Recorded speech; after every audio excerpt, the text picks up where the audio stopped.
Most of you probably know Emerald Ant through doing big community heritage projects outdoors, but we also have a strand of mental health work that we do.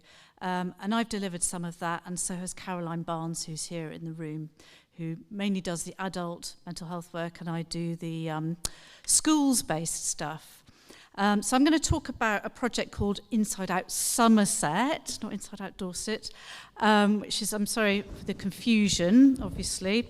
But we were approached in 2021 by Somerset Public Health Department to run a schools project using art to work with some children that were identified by the schools that needed a bit of extra help. We partnered with a Somerset organisation called Fuse Partnership, run by Sally Mann, and myself and Sally went into schools.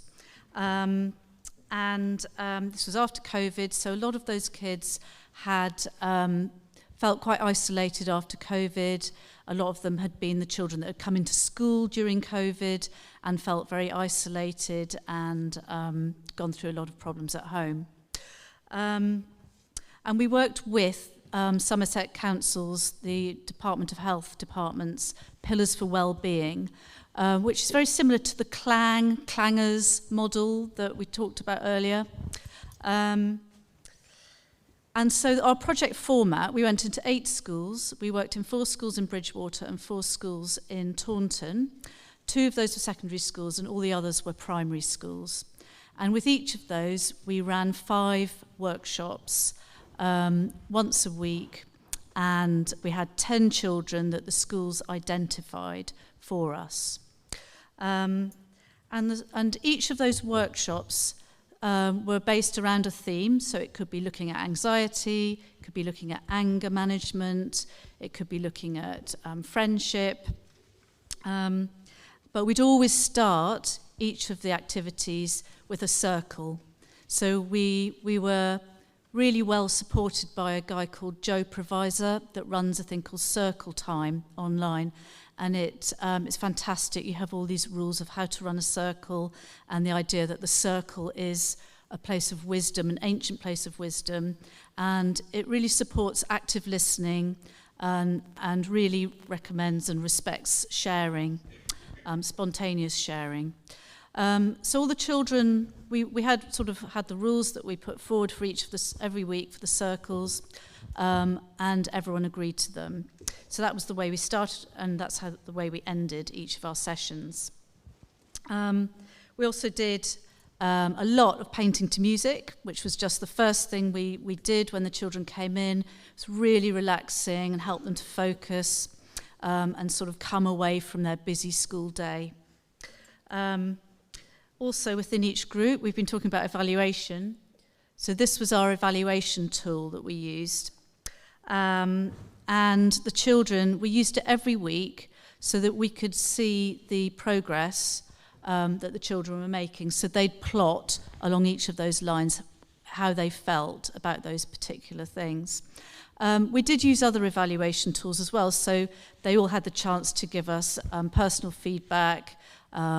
They wrote us sentences and they did lots of art as well. So, but this was really useful for sharing with the wellbeing leads in the school to have these stars. So I've just touched on the different themes that we looked at. So we did a lot of talking around the subject, different words for anxiety, worries, bothers, collywobbles. There's so many different words for worries and anxieties. So we looked at that, and we also explored how does it feel to have that tension. So we used, those exercise bungees, those big stretchy things. So we used a lot of those and a lot of movement in our workshops as well. So I was exploring how they felt with the bungee stretched and how it felt when it was loose. We looked at how worry might look like. We used a story called Ruby's Worry. Probably a lot of people know that book. It's a really fantastic book, and the visuals in it are really good of what a worry might look like. So the children had a go at that, thinking what their worries might look like. Just to go back there.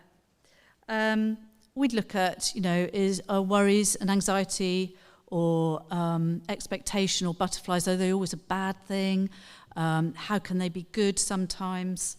When is it harmful? So when it goes into the, obviously the physical manifestations of worries, and when it's important to talk to people and all of that kind of thing. And then giving them actual coping mechanisms like deep breaths, finger pulsing, all sorts of things.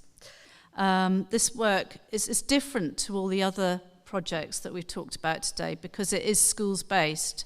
But the schools found it really difficult finding us a quiet, safe space where we could work confidentially with those children, because if those children got seen by other children, there was some stigma about it. So it's about schools finding us the right space, and about schools sharing information that we needed to know about those children, not really giving us a mental health analysis of each child, but actually the behaviour, what to expect in terms of behaviour from each child, or if there were particular children in our groups. We also developed a handbook for teachers, Art for Wellbeing in the Classroom. This is online, so they can download a worksheet, just print a worksheet off, which is a PDF. And a lot of these are just 5-minute things they can do in the classroom to improve concentration, focus, imagination, group work, all of those kind of things. So they're on our website, which is, if I can, oh no, it's not on here, emeraldant.com.